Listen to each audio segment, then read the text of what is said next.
ကျွန်တော်ရဲ့မိတ်ဆွေများအားလုံးပဲမင်္ဂလာပါခင်ဗျာမင်းသားကြီး channel လေးကနေစိတ်ဝင်စားပွဲတတိတံဝေကရောက်ဝေရာအိမ်တော်ကြီးမှုခင်းဖြစ်ရမှန်ဇလန်းကောင်းလေးကိုတင်ဆက်ပေးဖို့အချိန်ခါကြောက်ရောက်လို့လာခဲ့ပြန်ပါပြီဒီနေ့တင်ဆက်ပေးမယ်လူငယ်တဘာဝကာမကျူးလွန်မိကြရင်ကိုဝင်ရပြီးမွေးဖွားလာခဲ့တဲ့9လရွယ်သားငယ်လေးကိုကလေးစရိတ်မထောက်ပံ့ခြင်းလို့ရက်ဆက်စွာတက်ဖြတ်ပစ်ခဲ့တဲ့ဖောက်ခင်ဖြစ်သူရဲ့တာဝန်မဲ့မှုလို့အမည်ရတဲ့စိတ်ဝင်စားပွဲတတိတံဝေကရဝေရာအင်တော်ရေးရဲမတန်မှုခင်းဖြစ်ရမှဇလန်းကောင်းလေးကိုတင်ဆက်ပေးမှာဖြစ်လို့ခန်းစားနားဆင်အားပေးကြပါဦးခင်ဗျာမြေနှိမ့်ရာလှန်ဆိုင်တဲ့လောကကြီးမှုခင်းဖြစ်ရပေါ်ပေါက်ခဲ့တဲ့အချိန်ကမြန်မာနိုင်ငံကိုဗြိတိရှအုပ်စိုးတဲ့ဒုတိယကမ္ဘာစစ်ကြီးမဖြစ်ပွားမီကာလမှုခင်းဖြစ်ပွားခဲ့သောနေရာမှာအတ္တပမာပြီးခရိုင်တစ်ခုအတွင်းမှာရှိတဲ့မြို့နယ်ကလေးတစ်နှစ်မှကြီးရွာလေးတစ်ရွာ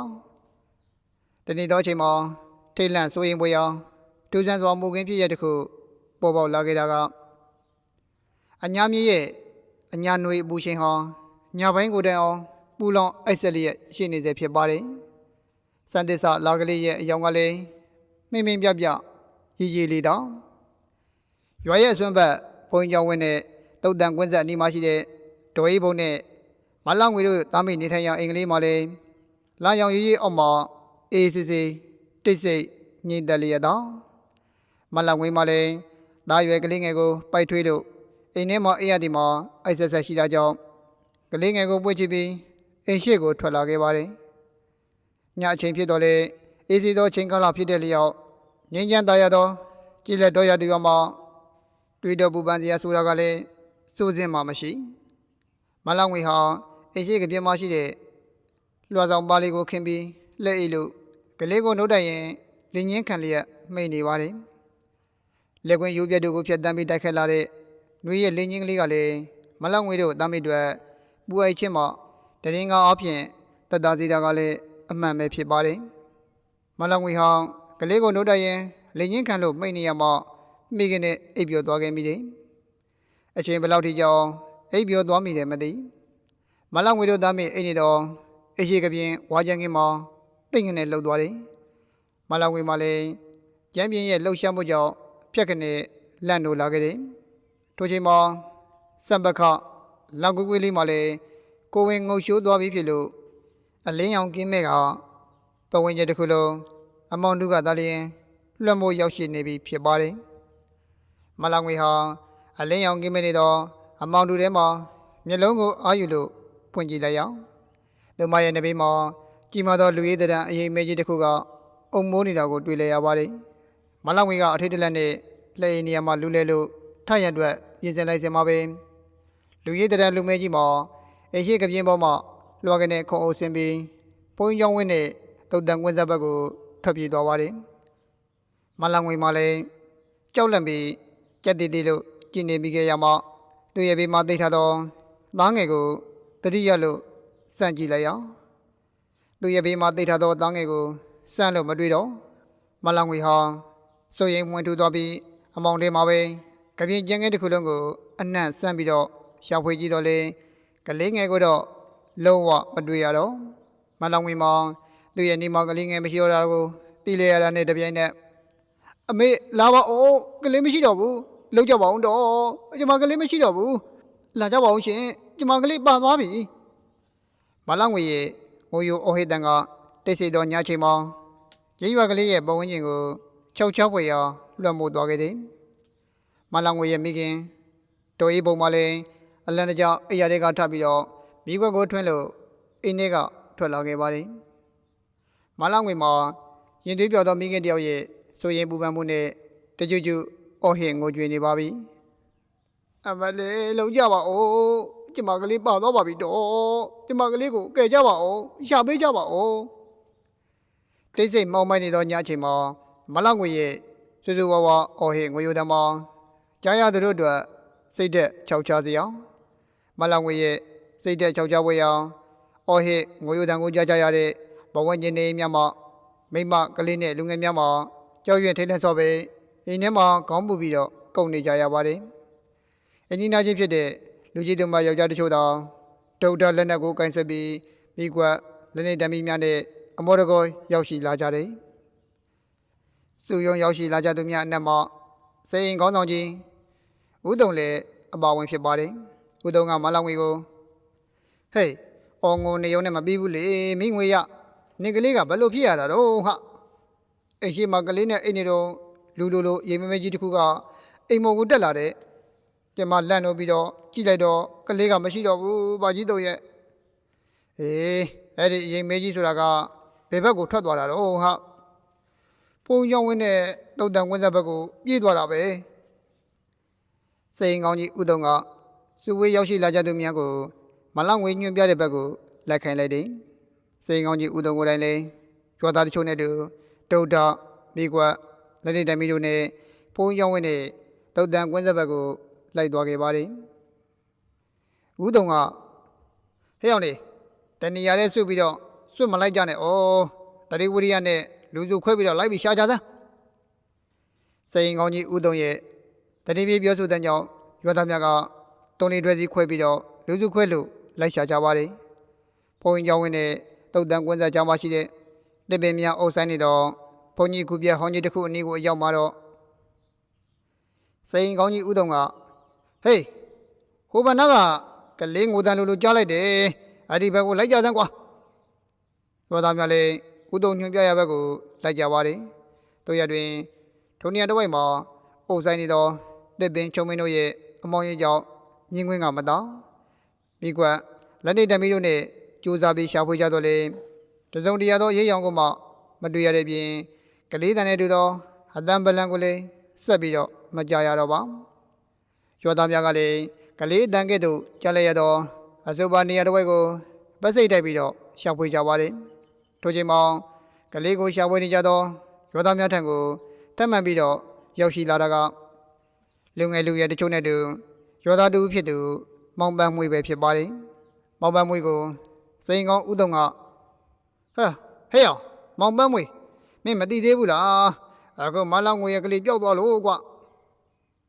ကလေးကဘယ်လိုပျောက်သွားတာတော့ဘာကြီးတုံရကလေးနဲ့သူ့မေအိမ်ရှိကပြင်းမှာအိတ်နေတော့လာယူသွားတာလေကွာဘယ်သူကများဘာလို့ဖို့ကလေးကိုလာယူသွားတာတော့ဗျမေကလိုက်မှာပဲဒါတော့ဘယ်သိမလဲကွာညာကြီးမင်းကြီးထဲမှာကလေးကိုယူသွားတာကလူလားရဲသစီလားဘာမှမပြောနိုင်သေးဘူးကျုံလည်းအလောတကြီးမေးမိတာပါကလေးကိုတော့လိုက်ရှာကြမှာဖြစ်မှာပေါ့ဘာကြီးတုံရဒါပေါ့ကွာပန်းမွေးရမင်းတို့ကလူစုခွဲပြီးတော့ရွာသက်နဲ့ဘုန်းကြီးကျောင်းဝင်းကနေတုတ်တန်ကွင်းဆက်ထိအနှံ့လိုက်ပြီးတော့ရှာကြစမ်းကွာစိန်ကောင်းကြီးဥတုံပြောတဲ့အတိုင်းမောင်ပန်းမွေးတို့လူတိုင်မှလည်းလူစုခွဲလို့ရွာဆက်နဲ့ဘုန်းကြီးကျောင်းအနီးပဝင်းကျင်ပါဝင်တုတ်တန်ကွင်းဆက်ထိနေရာနဲ့လိုက်လံပြီးတော့ရှာဖွေကြတယ်လူစုခွဲကနေရာနဲ့လိုက်ရှာဖွေကြတော့လေကလေးငယ်ကိုယူဆောင်သွားတယ်လို့ယူဆဝေရ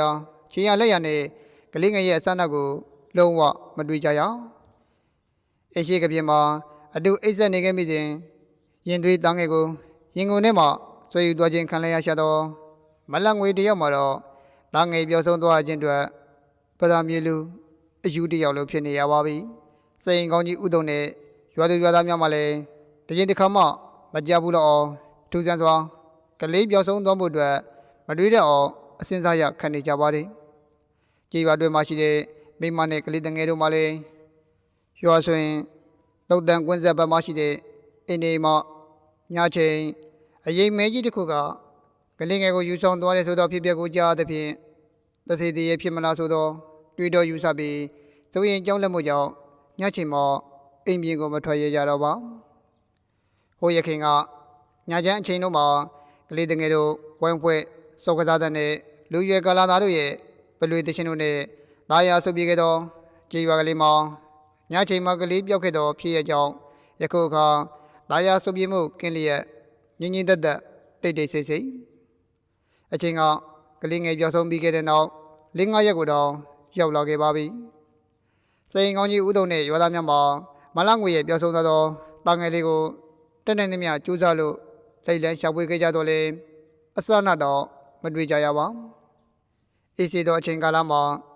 အေဂျင့်တော်ကြေးရွာလေးတရွာမှာထူးဆန်းစွာကလေးငယ်တယောက်ပြောဆုံးသွားခဲ့ပုံကို နီးမျိုးစုံအောင်စဉ်းစားလို့ကြိုးစားပြီးရှာဖွေခဲ့ကြတော့လေအခြေအနေတောင်နောက်ဆုံးမှာတော့စိန်ကောင်းကြီးဥဒုံနဲ့ရွာသားတို့မှမြို့ပေါ်မှာရှိတဲ့ပလိဌာနကိုတွားရောက်ပြီးမလောက်ငွေရဲ့လာသားရွယ်ကလေးငယ်တစ်ယောက်ထူးဆန်းစွာပျောက်ဆုံးသွားခဲ့ရပုံကိုတိုင်တန်ခဲ့ကြပါတယ်ဥဒုံတို့တွားရောက်တိုင်တန်ချက်ရောက်ပလိဌာနမှာစာတင်ကြီးဥပမြိုင်နဲ့ပလိအဖွဲ့ဝင်2ယောက်ရောက်ရှိလာကြတယ်စာတင်ကြီးဥပမြိုင်တို့အဖွဲ့ကကလေးပျောက်ဆုံးသွားခဲ့သောမလောက်ငွေတို့ရဲ့အခြေအနေနဲ့ပျောက်ဆုံးခဲ့တဲ့ကြောင်ကျိုးဖြစ်ရတွေကိုဆက်ဆက်နိုင်သောအကြောင်းအရာတွေကိုလေ့လာပြီးတော့စုံစမ်းခဲ့ကြပါတယ်။စာတင်ကြီးဥပမြိုင်တို့အဖွဲ့အနေနဲ့မလောက်ငွေတို့နေထိုင်သောရွာတင်ရွာငယ်လေးတစ်ခုမှာမြို့ကြီးပြကြီးများမားကစ်သို့ကလေးခုမှုကလေးရောင်းမှုဆိုတာမျိုးကလည်းမဖြစ်နိုင်။တောတောင်မရှိဘဲကျုံပုတ်ခင်းတန်းမြသားရှိသောဝင်းပြင်လဲမရှိတဲ့ရွာတွေရွာမှာကလေးကိုတာရဲတော်ကောင်တို့ကြိုက်ချယူဆောင်သွားနိုင်စရာအကြောင်းကလည်းလုံးဝမရှိတရဲတစေယူဆောင်သွားတဲ့ဆိုတော့မဖြစ်နိုင်တဲ့အကြောင်းကိုတော့ထည့်သွင်းစဉ်းစားစရာမလိုဘူးလို့ယူဆခဲ့ကြပါတယ်ကလေးငယ်ပြောဆုံးသွားခြင်းနဲ့ဆံတွေနိုင်သောအကြောင်းအရာတွေကိုတော့ဆက်ဆက်ပြီးတော့စုံစမ်းလေ့လာခဲ့ကြတယ်ထို့ကဲ့သို့ဆက်ဆက်လေ့လာမှုပြီးကလေးပြောဆုံးသွားခဲ့သောမလောက်ငွေတို့ရဲ့အခြေအနေအကြောင်းအရာတွေကိုစတင်ပြီးတော့အခြေခံလို့စုံစမ်းခဲ့ရမှာမိလငွေဟာအသက်22နှစ်မြသားရှိသေးသောကြည်ပျော်ရှုပျော်တာမန်ရုပ်ရည်ကလေးအသက်တင်ရှိသူမိမိရွယ်လေးသူမိခင်မို့ဆိုးမတော်ရီပုံနဲ့အတူနေထိုင်ပြီးမုံရောင်မောင်းထောင်စံဖွက်ကောက်ဆိုင်ပြုတ်နှုတ်ရာကြပန်းအလုပ်ကိုလောက်ကိုင်းစားတောင်းနေရရှာတဲ့စင်းရဲနွမ်းပါသူလေးဖြစ်ပါတယ်လွန်ခဲ့သောနှစ်ကမလောင်ငွေမှာဖုံးပြီးလို့မရတော့ကိုဝင်ပြဿနာပေါ်ပေါက်လာခဲ့တယ်မလောင်ငွေကတရွာထဲနေလူရွယ်မောင်ပန်းမွေးနေရတဲ့ကိုဝင်ဖြစ်တယ်လို့ဆိုပါတယ်မလောင်ငွေရဲ့မိခင်ဒိုရီပုံကသူသမီးကိုတာဝန်ယူလက်ထပ်စေလိုကြောင်းမောင်ပန်းမွေးကိုတောင်းပန်ပြောကြားခဲ့တယ်မောင်ပန်းမွေးကသူနဲ့ရတဲ့ကိုဝင်မဟုတ်ဘူးလို့မငင်းခဲ့ပြီးမြဲလက်မထက်နိုင်ကြောင်းပြောကြပါတယ်နောက်ဆုံးမှာတော့ဒိုရီပုံဟာစိန်ကောင်းကြီးဥဒုံနဲ့ရရွာလူကြီးများကိုတိုင်တန်းလို့အဆုံးဖြတ်တောင်းခံခဲ့တယ်လူကြီးများကမောင်ပန်းမွေးကိုခေါ်ယူပြီးတော့မေးမြန်းကြပါတယ်မောင်ပန်းမွေးကမလန်ငွေရဲ့ကိုဝင်မောင်သူနဲ့ရတဲ့ကိုဝင်ဖြစ်တော့လေလက်ထက်လို့မယူနိုင်ကြောင်းညှင်းဆိုပါတယ်လူကြီးများကလက်မထနိုင်ရင်မလန်ငွေမွေးဖွားလာခြင်းမှာမောင်ပန်းမွေးကကလေးစိတ်ကိုတာဝန်ယူရမယ်လို့ညှိနှိုင်းဆုံးဖြတ်ပေးခဲ့ကြတယ်မောင်ပန်းမွေးကလည်းလူကြီးများဆုံးဖြတ်ပေးတဲ့တိုင်မလန်ငွေကိုကလေးစိတ်ပေးကမ်းထောက်ပံ့မှာပဲလို့တာဝန်ယူကတိပေးခဲ့တယ်စာတင်ကြီးဥပမြိုင်တို့ဗလိအဖွဲ့ဝင်များအတွက်ကလေးပြောင်းဆုံးမှုနဲ့ပတ်သက်လို့ဆက်ဆက်စဉ်းစားကြအောင်ဒဲလွန်စားတစ်ခုကိုတွေ့ခဲ့ကြရပြီဖြစ်ပါတယ်။မောင်ပန်းမွေးအတွက်မပြီးတော့လေကံရကရှိနေခဲ့ပြီ။မူခင်းဖြစ်ရတဲ့ပတ်သက်လို့ဗလိအဖွဲ့ဝင်တို့ရဲ့တန်တရားမျက်လုံးများကလည်းမောင်ပန်းမွေးအပေါ်မှာရောက်ရှိနေပါပြီ။ဗလိအဖွဲ့ဝင်တို့ဟာ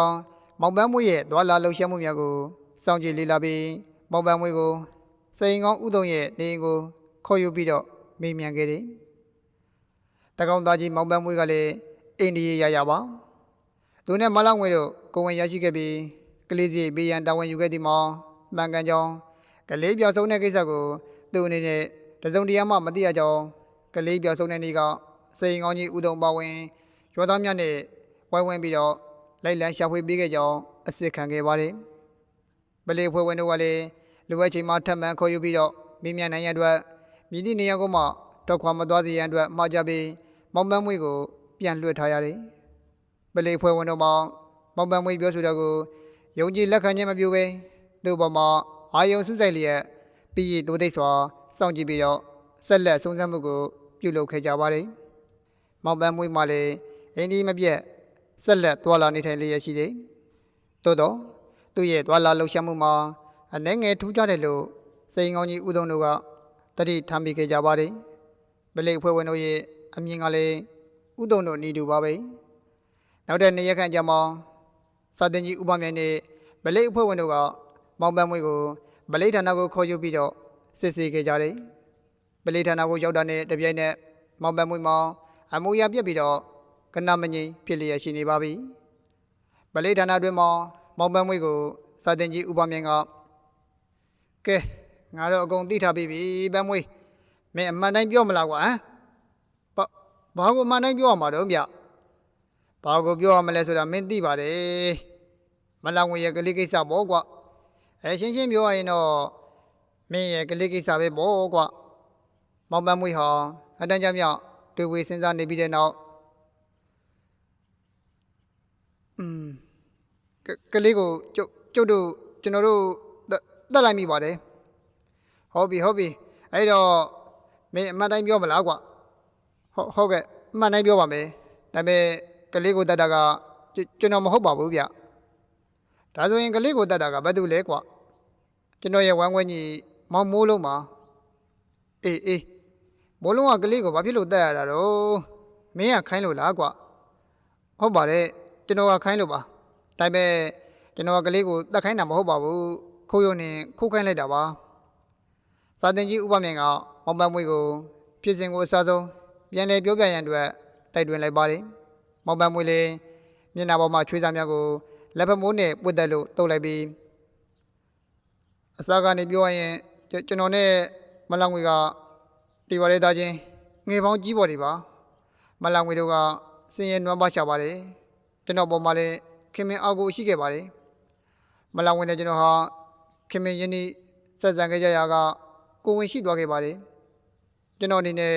မလောင်ငွေကိုတက်တက်လုံးပေါင်းတင်သွားလို့တဲ့ဆန္ဒမရှိတဲ့အတွက်လက်မထနိုင်ဘူးဆိုတော့ကိုလည်းညင်းခဲ့ပါတယ်နောက်ဆုံးလူကြီးတွေဆုံးဖြတ်ပေးတဲ့အတိုင်းကလေးစရိတ်ပေးဖို့လည်းတာဝန်ယူခဲ့ပါတယ်မလောင်ငွေဝေးဖွားလာတော့လဲကလေးစရိတ်ဖြစ်နေငွေနဲ့စပါးတွေပေးခဲ့ပါတယ်မလောင်ငွေတို့ဘက်ကကလေးစရိတ်အတွက်လာစဉ်ငွေပေးရမယ်မပေးရင်တရားစွဲမယ်ဆိုပြီးတောင်းလာပါတယ်ကျွန်တော်မှလာစဉ်ငွေပေးစရာမရှိတဲ့အတွက်ကလေးစရိတ်မပေးရအောင်ဘယ်လိုလုပ်ရမလဲဆိုတာကိုနီးလန်းရှာခဲ့ရပါတယ်အဲ့ဒီလိုနီးလန်းရှာရင်လည်းပဲမလောင်ငွေစီမှာကလေးမရှိတော့ရင်ကလေးစီပေးစီရလုံးမမဟုတ်တော့ဘူးဆိုတော့ကိုစဉ်းစားမိခဲ့ပါတယ်ဒါနဲ့ပဲမလောင်ငွေစီကကလေးကိုနီးလန်းတစ်ခုခုနဲ့ရောက်အောင်လို့ယူနိုင်ဖို့အတွက်ကြံစီခဲ့ပါတယ်မောင်ပန်းမွေးဟာစကားပြောဆိုခြင်းကိုခိတ္တရပ်ထားလိုက်ပြီးတော့ဆက်လက်ခါကျွန်တော်အနေနဲ့ကလေးကိုတက်ဖြတ်အစားဖြောက်ပြဖို့ဆိုတာလုံးဝမစဉ်းစားခဲ့ပါဘူးကလေးစီမပေးရအောင်မလောင်ငွေစီကကလေးကိုယူပြီးတော့ဒီနေ့ရမှာတယောက်စီကိုတွားပြီးဖို့ပဲရည်ရွယ်ခဲ့တာပါဒီလိုရည်ရွယ်ပြီးတော့မလောင်ငွေစီကကလေးကိုရောက်အောင်ယူဖို့ကျွန်တော်ရဲ့ဝမ်းခွဲကြီးမောင်မိုးလုံးနဲ့တိုင်ပင်ခဲ့ပါတယ်မောင်မိုးလုံးကလည်းရအောင်ယူပေးဖို့တာဝန်ယူသွားပါတယ်ကလေးကိုတွားယူတဲ့နေ့မှာမလောင်ငွေကအော်လို့ကျော်သားတွေကဝိုင်းပြီးတော့လိုက်လာတော့မှကလေးကငိုတော့မောင်မိုးလုံးလည်းကြံရမရတာနဲ့ကလေးကိုတက်ပြစ်ခဲ့တာပါမောင်ပန်းမွေးကဆက်လက်ပြီးတော့ကလေးပြောက်တဲ့နေ့ကဆိုပါတော့ဗျာအဲ့ဒီကကျွန်တော်နဲ့မောင်မိုးလုံးတို့အရင်နဲ့တောက်ခဲ့ကြပါတယ်ညနေပိုင်းမိုးချုပ်တော့ကျွန်တော်ကမလောင်ငွေရဲ့အိမ်ဘက်ကိုသွားပြီးအကဲခတ်ကြည့်ပါတယ်အခန်းထဲမှာမလောင်ငွေကကလေးနဲ့အိမ်ရှိကပြင်ကိုထွက်ပြီးအိမ်ရှိကပြင်မှာအိတ်နေတာမြင်ရပါတယ်ကျွန်တော်လည်းမောင်မိုးလုံးစီကိုပြန်သွားပြီးတော့လာအောင်လေးရှိသေးတာနဲ့လာဝင်သွားအောင်စောင့်နေခဲ့ကြပါတယ်လာဝင်သွားမှပဲမောင်မိုးလုံးကိုမလောင်ငွေရဲ့အိမ်ဘက်ကိုလွတ်လိုက်ပါတယ်မောင်မိုးလုံးထွက်သွားပြီးတော့အတော်လေးကြတော့မလောင်ငွေရဲ့အော်ငိုတန်ကိုကြားရပြီးကျော်သားတွေထွက်ပြီးလိုက်လာကြတာကိုတွေ့ရပါတယ်ကျွန်တော်လည်းမောင်မိုးလုံးကလေးယူသွားတော့ကိုမလောင်ငွေတီးသွားလို့ဒုက္ခတော့များပြီဆိုတာတွက်မိပြီးရင်တစ်ထိထိနဲ့စောင့်နေတော့မှပဲမောင်မိုးလုံးကအမော်တကောနဲ့ပဲကျွန်တော်စီကိုရောက်လာပါတယ်မောင်မိုးလုံးက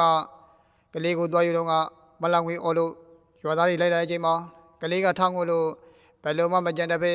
ကလေးကိုလဲပဲညှစ်ပြီးတက်ပြစ်ခဲ့တယ်ဆိုတော့ကိုပြောပြပါတယ်ကျွန်တော်လည်းကလေးကိုတက်ပြစ်ဖို့မရည်ရွယ်တဲ့အတွက်ကလေးတွေရောမလောင်ငွေတွေရောအတော်လေးကိုစင်မကောင်းဖြစ်ခဲ့မိပါသေးတယ်ပြီးတော့မှကျွန်တော်လည်းမောင်မိုးလုံးကိုပါခေါ်ပြီးတော့တခြားလူတွေမရေးမိအောင်ကလေးပြောက်သွားတော့ကိုမသိဟန်ဆောင်ပြီးတော့ရွာသားတွေနဲ့တူရောရောင်လို့ကလေးပြောက်တာကိုလိုက်ပြီးတော့ရှာရောင်ဆောင်ခဲ့ပါသေးတယ်နောက်2ရက်လောက်ကြာမှပဲရွာသားတွေရဲ့အကဲကိုကြည့်ပြီးတော့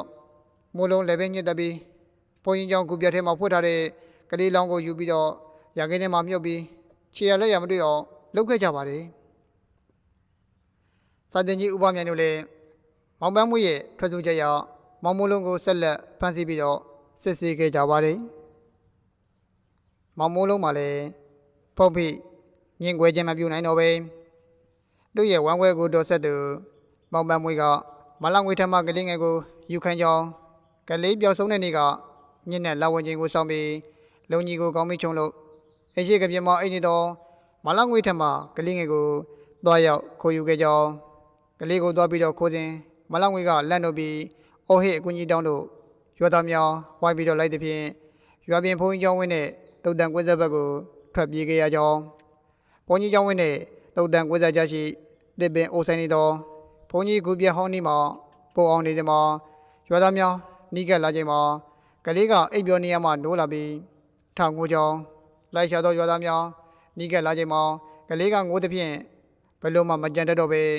ကလေးကိုလည်းပင်ညစ်တက်ပြီးတော့ဘုန်းကြီးကူပြဟောင်းတွင်မှာကွက်ထားခဲ့ရကြောင်းကလေးကိုတက်ပြီးရွာတွင်ကိုပြန်ပြေးလာခဲ့ကောင်မောင်ပန်းမွေကိုအဖြစ်အပျက်ကိုပြောပြပြီးတဲ့နောက်ကလေးပြောက်ဆုံးတဲ့ကိစ္စကိုမတိဟန်ဆောင်လို့ရွာသားများနဲ့တူရုံနှုတ်ပြီးတော့လိုက်လံရှာဖွေဟန်ပြုခဲ့ကြကြောင်းနောက်2ရက်ခန့်ကြာမှမနေ့စောစောပိုင်းရွာသားများမထမီမောင်ပန်းမွေနဲ့တူဘုန်းကြီးကူပြဟောင်းကြီးတဲ့ကကလေးလောင်ကိုထုတ်ယူပြီးတော့ရခင်းထဲမှာမြုပ်နေလို့ခြေရလက်ရမတွေ့အောင်ရခင်းကိုထဲထိုးထားခဲ့ကြောင်းတက်တည်နဲ့အစဆုံးပြောပြအစစ်ခံခဲ့ပါတယ်။စာတင်ကြီးဥပမြိုင်တို့အဖွဲ့မှလည်းကြီးမာလူကြီးအတိတ်တွေများနဲ့တကွမောင်ပန်းမွေနဲ့မောင်မိုးလုံးတို့ညွှန်ပြတော့ရခင်းကိုတွားရောက်တူဖို့စစ်ဆေးခဲ့ကြပါတယ်။ရခင်းရဲ့အနေထားမှလည်းမြည်သည့်ခြေရလက်ရမှမတွေ့ရတော့အောင်ထွင်ရထားသောတရေထွင်ချောင်းတို့နဲ့ညီညညပြည့်ပြည့်ပြူပြူရှိနေပါတယ်။မောင်ပန်းမွေနဲ့မောင်မိုးလုံးတို့ညွှန်ပြသောနေရာကိုတူဖို့လိုက်မှသာရုပ်စင်းပြည့်ရွံ့စာပြုနေပြီဖြစ်သောခုနလသားအရွယ်ခန့်ယောက်ျားလေးဖြစ်တဲ့ကလေးငယ်ရဲ့ရုပ်လောင်းကိုတွေ့ရှိခဲ့ကြရပါတယ်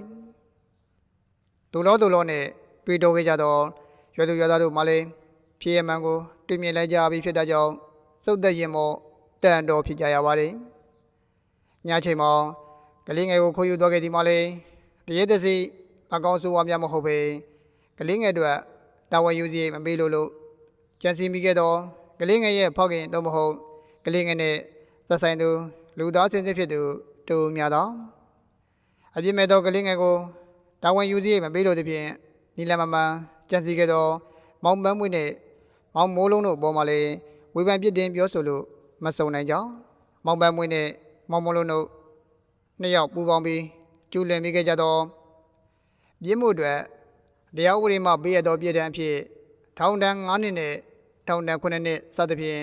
အသီးသီးကြက်ခံသွားရရှာပါတယ်ထိုချိန်ကြမှယူသားအေးစီသောဒေါသူတောင်သားတို့နေထိုင်ရာအေဂျန်သားရသောကြည်ရွယ်လေးတရွာမှာတိတ်ဆိတ်သောညချိန်မှာမိခင်ရဲ့ရင်ဝင်မှာခိုးလုံးအိတ်ဆက်နေရှာသောသားငယ်လေးတယောက်ဒုစံစွာပျောက်ဆုံးသွားခဲ့ရခြင်းနဲ့ပတ်သက်လို့ပြည်ရမှန်ကိုတွေ့မြင်သိရှိခဲ့ကြရပါတယ်လူမှုရေးနဲ့တရားဥပဒေကျူးလွန်ချိုးဖောက်ပပျောက်ရေးကိုဥတီရွယ်လျာစာရေးသူဟုတ်ကဲ့စာရေးသူဆရာကြီးကိုလည်းအထူးပဲကျေးဇူးတင်ပါတယ်စိတ်ဝင်စားပွဲတတိတံဝေကရဝေယအင်းတော်ရေးရမတန်မူခင်ဖြစ်ရမှဇလန်ကောင်းလေးကိုမင်းသားကြီး channel လေးကနေတင်ဆက်ပေးခဲ့တာဖြစ်ပါတယ်အဆုံးထိလိုက်ပါအားပေးနားဆင်ခဲ့တဲ့ကျွန်တော်ရဲ့မိတ်ဆွေတွေကိုအထူးပဲကျေးဇူးတင်ပါတယ်စာတပုတ်ကိုနားထောင်ပြီးတာနဲ့မိတ်ဆွေတို့ရဲ့ထင်မြင်ယူဆချက်တွေကိုညင်သွေးတဲ့အနေနဲ့ဗီဒီယိုလိုက်တစ်ချက်နှိပ်ပြီးတော့ comment မှာဝင်ရောက်ဆွေးနွေးညှင်းခုန်သွားလို့ရပါတယ်အောင်မနာပါနဲ့မိတ်ဆွေတို့ရဲ့ comment တစ်ကြောင်းချင်းစီတိုင်းကိုကျွန်တော်တင်ဆက်သူကအလေးထားပြီးစာပြန်ပေးနေပါပြီစာဖတ်တာကိုဝါသနာပါပေမဲ့စာဖတ်ဖို့အတွက်အချိန်မပေးနိုင်အလုံးပါတယ်ကျွန်တော်ရဲ့မိတ်ဆွေတွေအတွက်မင်းသားရေး channel လေးကနေထူးခြားစမ်းကြဲလိုဝဆန်းကြဲတဲ့ရင်ဖို့ပရလောကကံမီယရေမတန်မူခင်ဖြစ်ရမှဇလန်ကောင်းများစွာကိုနေ့စဉ်မပြတ်ရှာဖွေပြီးတော့မှဖတ်ပြတင်ဆက်ပေးနေပါပြီခင်ဗျာ